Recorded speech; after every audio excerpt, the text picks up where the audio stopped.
2016-17 વર્ષને આપણે યુવા વિકાસ વર્ષ તરીકે ઉજવવાનો નિર્ણય કર્યો છે અને આખું એ વર્ષ યુવા મિત્રો સાથે દરેક જિલ્લાની અંદર આ પ્રકારના સંમેલન પહોંચાડે એના માટેનો સતત પ્રયાસ કરવો એનો શરૂઆત છોટાઉદેપુર જિલ્લાથી આપણે કરી રહ્યા છીએ મિત્રો. આ પહેલું યુવા સંમેલન છે છોટાઉદેપુરની અંદર. આવતીકાલે આપણા રાજ્યનો સ્થાપના દિન છે. 1960 ની અંદર ગુજરાત રાજ્ય મુંબઈ રાજમાંથી અલગ પડી. અલગ પડ્યા પછી ગુજરાત રાજ્ય સ્વતંત્ર રીતે એક રાજ્ય બન્યું અને 1960 થી લઈને આ 2016-17 સુધીના વર્ષોમાં ગુજરાતની પ્રગતિ કેવી રીતે થઈ રહી છે એનો આછેરો ખ્યાલ તમને બધાને આવે. અને એટલા માટે રાજ્ય સરકારે જે નવી નવી યોજનાઓ બનાવી છે, આપણને પણ આદત નથી પેપરો વાંચવા, આપણને આદત નથી ક્યાંક ને ક્યાંક મેગેઝીનો વાંચવા. રાજ્ય સરકારનું મેગેઝીન ગુજરાત અંક માત્ર વાર્ષિક 50 રૂપિયાનું લવાજમ હોય. આ બધી યોજનાઓની વાત એનું અમલીકરણ કેવી રીતે થઈ રહ્યું છે બધી કરવા માટે રાજ્ય સરકારે ઉદારતાથી તમને બધાને બેંકોમાંથી ઓછા વ્યાજની લોન આપી છે.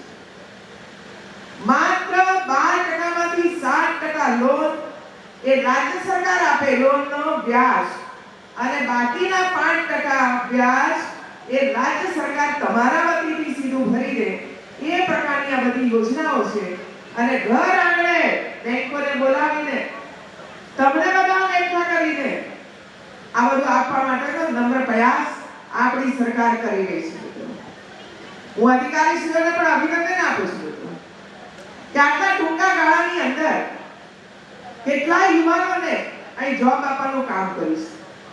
આપણે ત્યાં જેમ જુદા જુદા પ્રકારની કંપનીઓ ગુજરાતની અંદર આવે છે ત્યારે એમના ત્યાં કામ કરવા માટે કૌશલ્ય પ્રાપ્ત યુવાનોની આવશ્યકતા હોય છે. હું કહીશ કે તમે બીકોમ થયા હો, તમે એમએ થયા હો, તમે ગુજરાતી લઈને ભણ્યા છો, તમે હિન્દી લઈને ભણ્યા છો, તો કોઈએ ઇકોનોમિક્સ લઈને ભણ્યા હશો, પણ આ બધી ડિગ્રીઓ જ્યાં સુધી તમારી પાસે અમુક પ્રકારનું કૌશલ્ય ન હોય ત્યાં સુધી જોબ મેળવવાની અંદર કઠિનાઈઓ ઊભી થતી હોય છે. અને એટલા માટે આપણે નક્કી કર્યું કે ગુજરાતની જેટલી પણ કોલેજો છે, ગુજરાતની જેટલી પણ યુનિવર્સિટીઓ છે, આ બધાની અંદર એક તો ગુજરાત રાજ્યનું આ બધું સાહિત્ય ત્યાં પહોંચે, લાઇબ્રેરીમાં મૂકવામાં આવે કે જેથી કરીને તમે બધા જ્યારે કોલેજોની અંદર અભ્યાસ કરવા માટે જતા હો ત્યારે માત્ર એક લેક્ચર ભરીને જતા ન રહીએ, પરંતુ આપણી લાઇબ્રેરીમાં જઈને શોધખોળ કરીએ. કયું નવું મેગેઝીન આવ્યું છે, શામાં શું લખ્યું છે, કઈ જગ્યાએ તાલીમ વગેરે શરૂ થયું છે, આ બધી જ વિગતો મેળવીને બાકીનો સમય મિત્રો તમારી પાસે ઘણો બધો સમય છે, ઘણો બધો સમય છે. તમારી જેમ હું પણ ભણી શકું છું.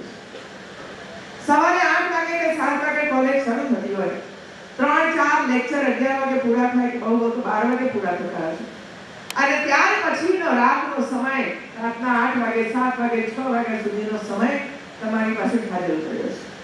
ક્યાંક એવા પણ વિદ્યાર્થીઓ હશે કે પોતાના ખેતરોમાં જઈને કામ કરતા હશે અને ઉત્પાદન વધારવા માટેનો પ્રયાસ કરતા હશે, કોઈ પોતાના મા બાપને મદદ કરતા હશે, તો કેટલાકની પાસે આવું કામ નહીં હોય. તો આપણે પોતે જ આસપાસના વિસ્તારોની અંદર જ્યાં પણ આવા તાલીમ સેન્ટરો ચાલતા હોય, પછી ચાહે કૌશલ્યવર્ધન કેન્દ્રના હોય કે કોઈ કંપનીએ પોતે જ તાલીમ આપવાની શરૂઆત કરી હોય, ત્યારે આપણો બાકીનો સમય તાલીમ લેવામાં જો આપણે કરીશું તો આપણે ઘેર બેઠા નોકરી અપાવવાનું કામ મારી રાજ્ય સરકાર કરી રહી છે. કારણ કે આપણે પોતે જ પ્લેસમેન્ટ કરીએ છીએ, કંપનીઓને બોલાવીએ છીએ, વિદ્યાર્થીઓને બોલાવીએ છીએ અને આ કંપનીઓ તમારો ટેસ્ટ લેશે અને આ ટેસ્ટની અંદર જો તમે સફળ થાઓ તો ત્યાં ને ત્યાં ઓર્ડર આપી અને એમની કંપનીઓની અંદર સર્વિસ માટે લઈ જાય છે. મિત્રો આજે ભલે તમને 5,000-8,000 રૂપિયાની નોકરી મળતી એવું માનતા નહીં કે 8,000 રૂપિયામાં શું કરવાનું, પણ 8,000 રૂપિયા 2-5 વર્ષે 50,000 માં પરિવર્તિત થશે જો તમે યોગ્ય રીતે કંપનીની અંદર દિલ દબાવીને કામ કર્યું હશે તો. અને મેં એવા ઘણા યુવાન મિત્રો જોયા છે છેલ્લા 10-12 વર્ષની અંદર કે જે 5,000 થી શરૂઆત કરી છે, 5,000 થી શરૂઆત કરી છે અને એ વિદ્યાર્થીઓ આજે 5 વર્ષે 6 વર્ષે 20,000, 25,000, 50,000 રૂપિયા સુધી પહોંચ્યા છે, કારણ કંપનીની અંદર પોતાનું નામ બનાવ્યું છે. એને 8 કલાક કામ કરવાનું હોય તો 8 કલાક ઉપરાંત 1 કલાક વધારે કામ ત્યાં આપ્યું છે, સિન્સિયરલી કામ કર્યું છે મિત્રો. અને એના જે ઉપલા અધિકારીઓ હોય એ ઉપલા અધિકારીઓનો દિલ જીત્યું છે અને એટલા માટે ઉપલો અધિકારી એને જાણે છે કે આ પરિશ્રમી વિદ્યાર્થી છે, સરસ મજાનું કામ કરે છે, ક્યાંય પણ સમય વેડફતો નથી અને એટલા માટે એને આગળ લઈ જવું જોઈએ અને એવા બધા આગળ લઈ જતા હોય છે. અને એટલા માટે શરૂઆતમાં ભલે નાની મોટી નોકરી મળી પણ એનો સ્વીકાર કરીને આપણે એમાં જઈએ, અનુભવ લઈએ અને અનુભવ લીધા પછી તમને એમ લાગે કે હવે મારો સારો એવો અનુભવ થયો છે, જો કોઈ બીજી કંપની તમારે લેવા માટે તૈયાર હોય તો તમે બીજી કંપનીમાં પણ જઈ શકો છો, તમારા અનુભવનો એની અંદર ઉપયોગ કરી શકો છો. અને એટલે ગુજરાત સરકાર અને કેન્દ્રની સરકાર આપણા નરેન્દ્રભાઈ મોદીએ યુવાનો માટે એક હમણાં બેંક બનાવી, મુદ્રા બેંક. સામાન્ય રીતે આપણે કોઈ બીજી બેંકોમાં લોન માટેની અરજી કરીએ ત્યારે તમારી પાસે જમીન છે તો ગીરો મૂકો, તમારી પાસે ઘર છે ગીરો મૂકો, આવા બધી પંચાયતી કરતા હોય છે અને સ્વાભાવિક છે કરે. પરંતુ નરેન્દ્રભાઈએ નક્કી કર્યું કે મારા યુવા મિત્રોને મારે મદદ કરવી છે અને એટલે 10,000 રૂપિયાથી માંડીને 10 લાખ રૂપિયા સુધીની લોન તમારે કોઈ પણ આધાર પુરાવા આપ્યા વગર એક અરજી ઉપર તમને પૈસા મળતા થયા છે, જે આજે અહીં તમે જોયું કે એ બધાને મુદ્રા બેંકની અંદરથી લોનો પ્રાપ્ત થઈ છે. નાના નાના વ્યવસાય શરૂ કરવાની અમે શરૂઆત કરી. એકે કહ્યું તો મોબાઈલ કંપની શરૂ કરવાની છે, એકે કહ્યું મોબાઈલ રિપેરિંગનું કામ કરવાનું છે. હવે આપણે જો મોબાઈલ રિપેરિંગનું કામ કરવું હોય તો દુકાન ભાડેથી લેવી પડે, એક તાલીમ લેવી પડે, એનો પ્રચાર પ્રસાર કરવો પડે કે આ રોડ ઉપર આ જગ્યાએ મારી દુકાન છે તો તમે મોબાઈલ રિપેરિંગ કરવા માટે આવો, કોમ્પ્યુટર રિપેર કરવું છે તો એના માટેના પૈસા જોઈએ. તો શરૂઆતમાં વ્યવસાય કરવા માટે યુવા મિત્રોને પૈસા નથી હોતા અને જ્યારે જો તમે બેંકમાં લોન લેવા જાઓ ત્યારે ત્યાં સાક્ષી બનવું પડે. આપણો સગો ભાઈ હોય ને સગો ભાઈ તો પણ ભાઈનો સાક્ષી નથી બનતો હોતો. કદાચ લોન નહીં ભરે તો મારે ભરવી પડશે. પિતાજીને પણ તમે કહો કે તમારી બેંકની અંદર 5-10 લાખ રૂપિયા પડ્યા છે તો હું લોન લઉં તો તમે જરા મારા સાક્ષી બનો, તો પિતાજી પણ ના પાડશે, કારણ કે એને તમારી પર ભરોસો નહીં હોય કે આ કામ બરાબર કરી શકશે કે નહીં કરી શકે અને એટલે મારા પૈસા વેડફાઈ જશે, એટલે એ પણ સાક્ષી થતા નથી હોતા મિત્રો. આ બધો જ અનુભવ નરેન્દ્રભાઈને હતો, અમને છે, તમને છે. અને એટલા માટે આ મુદ્રા બેંકની શરૂઆત જેવા નરેન્દ્રભાઈ દિલ્હી વડાપ્રધાન બન્યા કે તરત જ આ બેંકની એમણે શરૂઆત કરી કે આવો દોસ્તો, આની અંદરથી તમે લઈ જાઓ 5,000, 10,000 રૂપિયા, 20,000 રૂપિયા અને તમારો પોતાનો સ્વતંત્ર વ્યવસાય શરૂ કરો, સરકાર તમારી સાથે છે. અને અત્યાર સુધીમાં લગભગ હું માનું છું ત્યાં સુધી 2,000 કરોડથી વધારે લોન આવા યુવા મિત્રોને આખા દેશની અંદર નરેન્દ્રભાઈના માધ્યમ દ્વારા આપવામાં આવી છે. અને હું ઈચ્છીશ કે આજે જે મિત્રોને લોન મળી છે એ સુંદર મજાનો વ્યવસાય કરે, પોતાના વ્યવસાયનો વિકાસ કરે અને ફરી એકવાર લોન ભરાઈ જશે તો ત્યાર પછી એના કરતાં પણ વધારે લોન મળશે, કારણ કે એક વખતે તમે વિશ્વાસ પેદા કર્યો છે મુદ્રા બેંક ઉપર અને એટલે ભવિષ્યની અંદર તમને કોઈ પણ પ્રકારની તકલીફ નહીં પડે. બીજું, તમારી જ કોલેજની અંદર હું થોડા સમય પહેલા સાહેબ વલસાડ ગઈ હતી ત્યારે હું ત્યાં સૂચન કરીને આવી હતી અને અહીં ત્યારે ગોવિંદ ગુરુ યુનિવર્સિટીના આપણા વીસી બેઠા છે ત્યારે અને જેટલા પણ શિક્ષણ ક્ષેત્ર સાથે સંકળાયેલા મિત્રો ઉપસ્થિત છે બધાઓને હું કહું છું કે દરેક કોલેજની અંદર એક કાઉન્સિલિંગ સેન્ટર શરૂ થાય. કાઉન્સિલિંગ સેન્ટર કોલેજના એક કોર્નર ઉપર જેની અંદર સંપૂર્ણ માહિતી હોય. કોઈ વિદ્યાર્થીને કોઈ ચર્ચા કરવી હોય, કોઈ જાણકારી મેળવવી હોય, તો ત્યાં કાઉન્સેલિંગ સેન્ટર ઉપર કોઈ અધિકારી હોય, જે અધિકારી એને માર્ગદર્શન કરે, એને સહાય કરવા માટેનો પ્રયાસ કરે, એને લોન જોઈતી હોય તો ક્યાંથી લોન મળશે એની એને વાત કરે, એને ક્યાં તાલીમની આવશ્યકતા હોય તો તાલીમના સેન્ટરો બતાવે કે આ જગ્યાએ તાલીમના સેન્ટરો છે, એને ટેલિફોન નંબર વગેરે આપે, એની પૂરી માહિતી આપે, જેથી કરીને આપણો યુવા જેને બહુ ઓછી ખબર છે અને એમાં પણ આવા આદિવાસી વિસ્તાર અને એમાં દૂર દૂર વસતા જંગલ વિસ્તારની અંદર વસતા ભાઈ બહેનોને આ બધી ન ખબર હોય એ સ્વાભાવિક છે.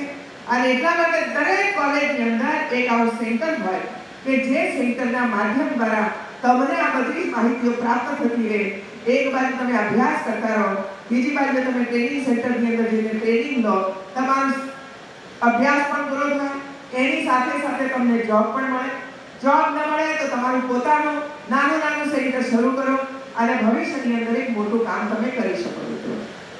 આપણે પૂરા ગુજરાતની અંદર જેટલા પણ કોલેજના વિદ્યાર્થીઓ છે, જેમણે ધોરણ 12 અને ધોરણ 10 ની અંદર પર્સેન્ટાઇલ 80 જેટલા પર્સેન્ટાઇલ પ્રાપ્ત કર્યા હોય, મતલબ કે 60% ઉપર માર્ક્સ મેળવ્યા હોય, તેવા તમામ વિદ્યાર્થીઓને રાજ્ય સરકાર 50% ફી તમારા વતીથી સીધી બેંકની અંદર જમા કરાવે છે.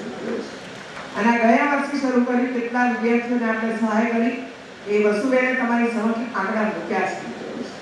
હવે આપણી ફરજ એ બને છે કે આપણે ઉત્તમ શિક્ષણ પ્રાપ્ત કરીએ, ઉત્તમ શિક્ષણ પ્રાપ્ત કરીએ અને કેરિયર ઘડીએ, કેરિયર બનાવીએ. સામે ચાલીને તમને બોલાવવા માટે આવે એ કામ આપણે કરીએ. ખેતી પણ ઉત્તમ વ્યવસાય છે મિત્રો, ખેતી પણ ઉત્તમ વ્યવસાય છે અને ઓછી જમીનમાં વધારે સારો પાક કેવી લઈ શકાય એના માટેના ઉદાહરણો તમારી સમક્ષ પૂરા પાડ્યા છે. દાડમની ખેતી પહેલા પરંપરાગત ખેતી કરતા હતા. પરંપરાગત મગફળી વાવી દીધી, જુવાર વાવી દીધી, આ વાવી દીધું, મકાઈ વાવી દીધી, એમાંથી ઉત્પાદન ઓછું થાય અને પરિવારનું ભરણ પોષણ આપણે ન કરી શકીએ. અને એટલે કૃષિ ક્ષેત્રના માધ્યમ દ્વારા, પશુપાલન ક્ષેત્રના માધ્યમ દ્વારા આપણે દરેક પરિવાર સુધી પહોંચ્યા છે, દરેક પરિવારના ખેતર સુધી પહોંચ્યા છે. અને ગામ તાલુકાઓમાં જઈને કિસાનોને બોલાવીને આપણે એમને સમજાવવાની કોશિશ કરીએ છીએ. ડ્રીપ ઇરિગેશન લેવાની બાબત હોય, ઓર્ગેનિક ખેતી કરવાની બાબત હોય, એની અંદર ગુજરાત ધીરે ધીરે કરીને ખૂબ આગળ વધી રહ્યું છે. ભાઈઓ બહેનો, આ પડે ભણતા પણ જો તમારા ત્યાં ખેતર હોય તો રાજ્ય સરકાર આવતા દિવસોની અંદર ઓર્ગેનિક ફાર્મિંગ યુનિવર્સિટી શરૂ કરવા જઈ રહી છે. Organic farming university. કારણ હવે લોકોને ફર્ટિલાઇઝરથી પ્રાપ્ત થયેલું ઘઉં, ચોખા, જુવાર, બાજરી, ફ્રૂટ્સ, શાકભાજી નથી લાવવાનું. એમાંથી અનેક પ્રકારના રોગો થવાની શરૂઆત થઈ છે. અને એટલા માટે લોકોની અપેક્ષા છે આપણા સૌની પાસે કે તમે જે ઉત્પાદન કરો એ ઓર્ગેનિક ખેતી કરો. અને ઓર્ગેનિક ખેતીથી જો તમે ખેતીનું કામ કરશો અને એની અંદરથી સબ્જી એટલે કે શાકભાજી વગેરે બનાવશો તો માર્કેટ તમારા માટે તૈયાર છે. અને એની તાલીમ આપવાનું કામ, એને આર્થિક સહાય આપવાનું કામ પણ રાજ્ય સરકાર કરી રહી છે. રાજ્ય સરકાર કરી રહી છે. હું હમણાં બહેનોનું મોટું સંમેલન કરીને આવી. આ સંમેલનની અંદર ઓર્ગેનિક ખાતર તૈયાર કરવા માટેની કીટો બહેનોને આપવામાં આવી. કીટ આપવામાં આવી કે લઈ જાઓ આ કીટ અને તમારા ઘરની અંદર જે પશુઓ છે એ પશુઓનું મળમૂત્ર એનો ઉપયોગ કરો, ઘરનો કચરો એનો ઉપયોગ કરો અને ઘર આંગણે સરસ મજાની ખેતી માટેનું ખાતર તૈયાર કરો. અને મને આજે કહેતા ખુશી છે મિત્રો, હજારોની સંખ્યામાં મારી માતાઓ હવે ઓર્ગેનિક ફર્ટિલાઇઝર તૈયાર કરી રહી છે.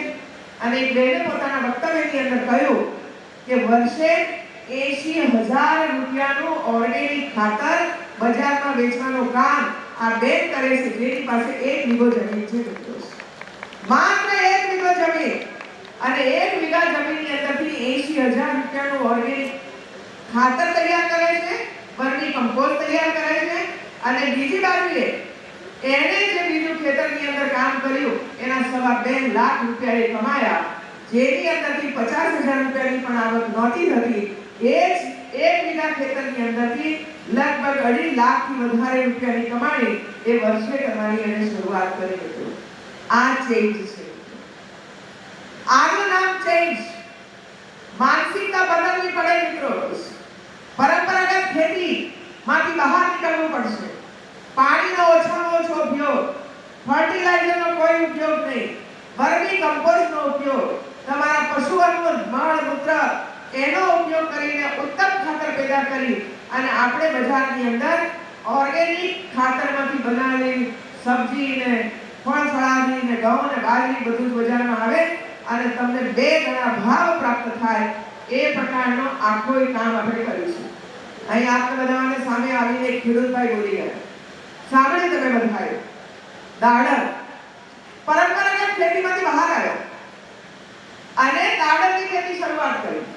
આ હું નથી કહેતી, તમારા જ ભાઈ અહીં આવીને બોલે છે, જેને પોતાનો અનુભવ એમને અહીં આવીને કર્યો કે ભાઈ હું પહેલા આ જ ખેતી કરતો હતો પણ પછી દાડમની ખેતી કરવાની શરૂઆત કરી. દાડમ શરૂઆત કરી ત્યારે શરૂઆતમાં દાડમ વેચવા માટે છેક નાસિક જવું પડતું હતું. હવે નાસિક નથી જવું પડતું, પણ ક્વોલિટી વાળા ઓર્ગેનિક ખાતરમાંથી બનાવેલા દાડમ બનાવવાની શરૂઆત કરી. એટલે નાસિકનો વેપારી એના ઘર આંગણે આવતો થયો.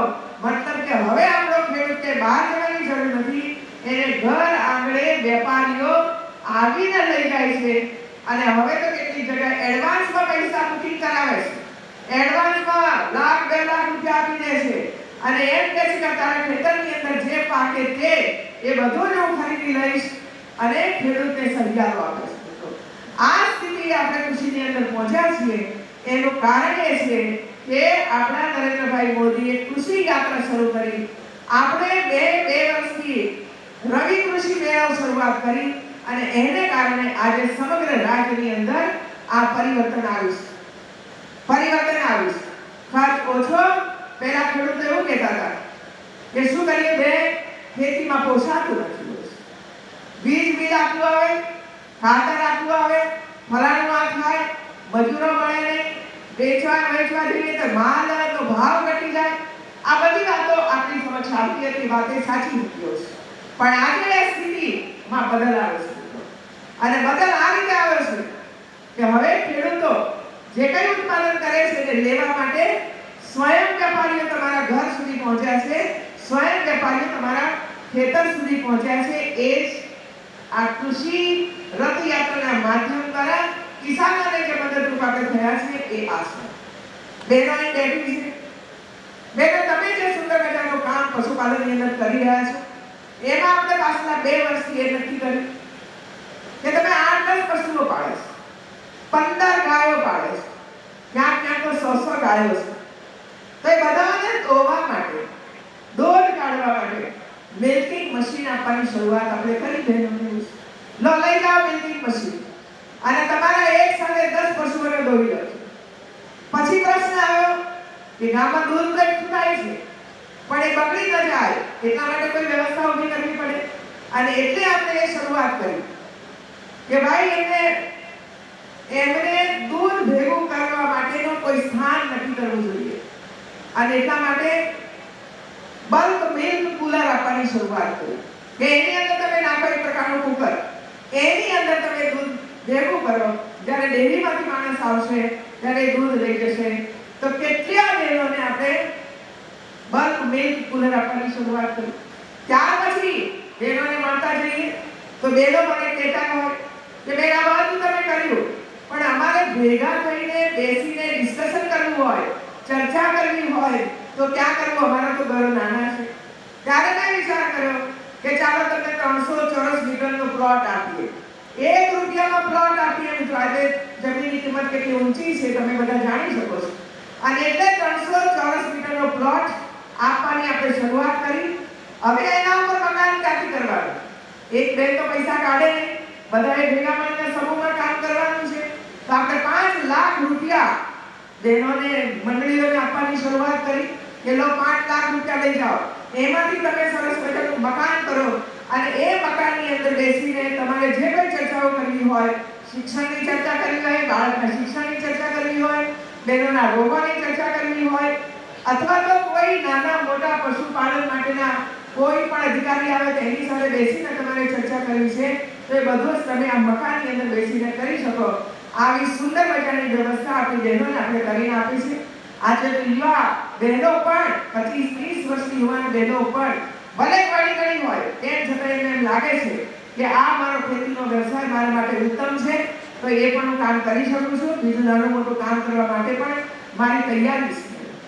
અને એટલે આજે જ્યારે યુવા મિત્રો એકઠા થયા છે ત્યારે ભાઈ બહેનો આપણા ગુજરાતની અંદર માત્ર 1-2 યુનિવર્સિટીઓ ચીલાચાલી યુનિવર્સિટીઓ નથી. આપણે ત્યાં રક્ષા શક્તિ યુનિવર્સિટી છે. અને હું આ વાત એટલા માટે તમારી વચ્ચે કરીશ કે અહીં જે વિદ્યાર્થીઓ આવ્યા આપણી પાસે સ્પોર્ટ્સની અંદર, ખેલકૂદની અંદર, રમત-ગમતની અંદર કેટલા બધા એવોર્ડ આપણા આ છોટાઉદેપુર જિલ્લાના આ ટાબરિયાઓથી લઈને યુવા મિત્રો સુધી કેટલા બધા એવોર્ડ્સ લઈ ગયા, કેટલા એવોર્ડ લઈ ગયા. આ ક્ષમતા છે છોટાઉદેપુર જિલ્લાના આ આદિવાસી ભાઈઓ અને બહેનોની અંદર.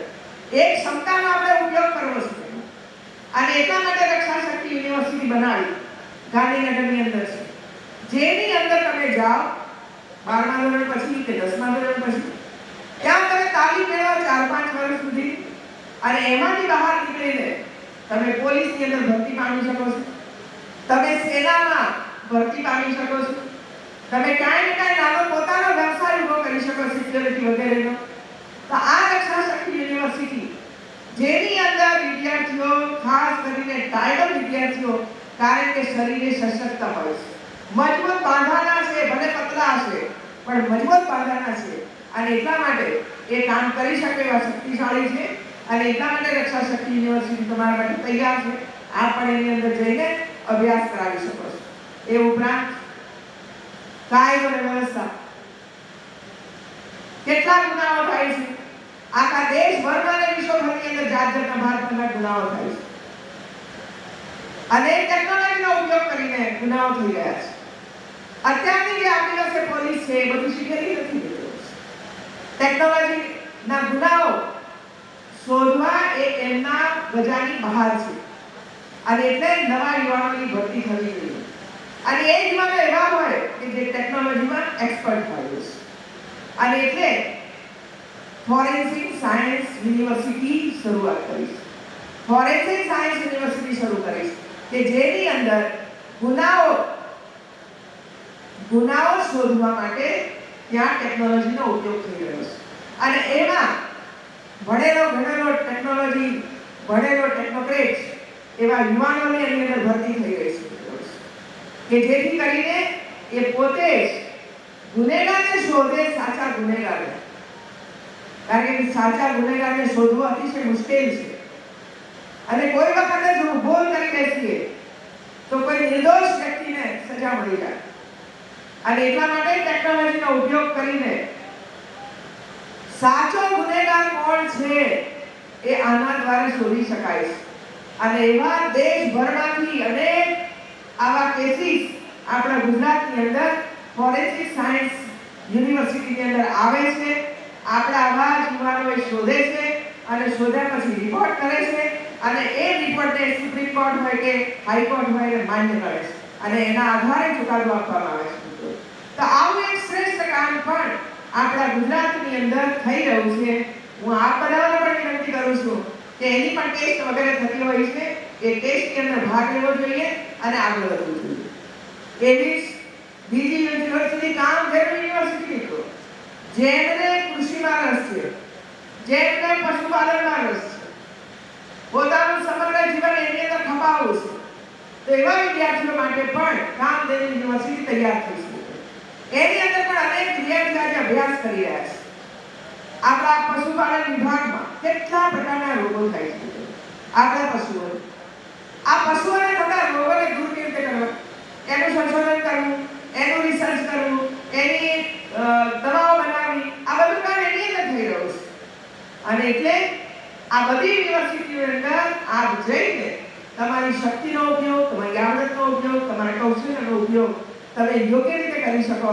અને જે વિદ્યાર્થીનામાં રસ હોય એને જો એમાં એડમિશન મળ્યું હોય તો એ પોતે પણ સંતોષ અનુભવશે કે મને આમાં રસ હતો અને મને એડમિશન મળીને હું કામ કરી રહ્યો છું. પણ જેને એમાં રસ ન હોય અને ગયા હોય તો એ ન પોતાનું ભલું કરી શકે કે ન સમાજનું ભલું કરી શકે. મને તો ઈચ્છા જ નથી પણ ભોગ લ્યો એટલે ગયો, બાકી મને કામમાં રુચિ નથી, રસ જ નથી. અને એવા રસ કે રુચિ ન હોય તો એવો વિદ્યાર્થી સમાજના ખભમાં આવે નહીં. આજે અનેક યુનિવર્સિટી આપ સૌના માટે સ્પોર્ટ્સ યુનિવર્સિટી એ વડોદરાની અંદર નજીકમાં આપણે કરી રહ્યા છીએ. આખા ગુજરાતના અનેક વિદ્યાર્થીઓ, હું તો સ્પોર્ટ્સમાં આગળ વધીને આવી છું.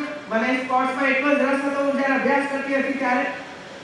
અને એના માટે સ્પોર્ટ્સ યુનિવર્સિટી આ તિરંદાજી જેવા વિદ્યાર્થીઓ, મંગોલિયા પેલી દીકરી આપણે જઈ રહી છે, એ સ્વપ્નમાં તમે બધાનો વિચાર કર્યો તો ખરો કે એક આદિવાસીની દૂર જંગલ વિસ્તારની અંદર રહેતી એક દીકરી એ તમારા તિરંદાજીની અંદર મંગોલિયા સુધી પહોંચશે એવી કલ્પના કરી હતી કોઈ? એવું નથી કરી. એ હવે તમે કલ્પના કરી શકો છો, હવે તમે આવા સ્વપ્ન સેવી શકો છો મિત્રો. કારણ તમારી સામે બધું જ મૂકી દીધું છે. તમારે જ્યાં પણ યુનિવર્સિટીમાં જવું હોય, જ્યાં પણ તમારે અભ્યાસ કરવો હોય, જ્યાં પણ તમારે તાલીમ લેવી હોય ત્યાં તમે સ્વાભાવિક રીતે જઈ શકશો. અને તમારામાં જે શક્તિ છે શક્તિનો ઉપયોગ કરીને તમે પોતે આગળ વધી શકશો, તમારા પરિવારને આગળ લઈ જઈ શકશો. અને પરિવાર આગળ જાય એનો અર્થ એ થયો કે ગુજરાતની પ્રગતિ થઈ રહી છે. આ દિશાની અંદર જ્યારે આ બધા યુનિવર્સિટીમાંથી આવ્યા છો, આપના માટે બહાર થોડું ઘણું એક્ઝિબિશન રાખ્યું છે. એક્ઝિબિશન જોઈને જજો. એની અંદર જે સાહિત્ય પડેલું છે એ સાહિત્ય લઈને જજો અને એનો પૂરેપૂરો અભ્યાસ કરજો. અભ્યાસ કર્યા પછી તમે ક્યાં શું જઈ શકો છો, શું કરી શકો છો એનો વિચાર કરીને આગળ વધશો એવી મને પૂર્ણ ખાતરી છે. આજે જ્યારે પૂર્વ સંધ્યા છે, આવતીકાલે 1 મે છે, આપણા રાજ્યનો સ્થાપના દિવસ છે, મતલબ કે ગુજરાતનો જન્મદિવસ છે. આ જન્મદિવસની ઉજવણી એ છોટાઉદેપુર જિલ્લાની અંદર કરવી એ 2 મહિના પહેલા આપણે નિર્ણય કર્યો હતો. અને નિર્ણય અનુસાર ગુજરાતનું તમામ મંત્રીમંડળ ગામડે જઈને કરોડો રૂપિયાના ખાતમુહૂર્ત અને ઉદ્ઘાટનો કરી આવ્યા છે. અને આજે હું તમારી વચ્ચે છું, આવતીકાલ પણ પૂરો દિવસ તમારી સાથે છું, તમારી વચ્ચે છું. અને આવતા દિવસોની અંદર પણ છોટાઉદેપુર જિલ્લાને ખૂબ શ્રેષ્ઠ જિલ્લો બને એના માટેનો પૂરો પ્રયાસ આપણે સૌ સાથે મળીને ખભે ખભા મિલાવીને કરશું એટલી ખાતરી હું આ બધાને આપું છું. રોડ હોય, પાણી હોય, શાળાઓ હોય કે કોલેજો હોય, જ્યાં પણ કોલેજો નહીં હોય, આર્ટ્સ, કોમર્સ, સાયન્સ એ બધી કોલેજો ધીરે ધીરે કરીને ઊભી કરવા માટે આપણે પૂરો પ્રયાસ કરી રહ્યા છીએ. જેથી કરીને ગુજરાતનો વિદ્યાર્થી એમ ન કહે કે અમારા માટે આ બધી સગવડો નથી. નહીં હોય ત્યાં પહોંચાડીશું, હોય ત્યાં લાભ લઈએ અને આપણું જીવન ઘડતર ઉત્તમ બનાવીએ. એ જ સ્થાપના દિન નિમિત્તે આપ સૌને હું શુભેચ્છાઓ પાઠવું છું. જય ગરવી ગુજરાત, જય ગરવી ગુજરાત.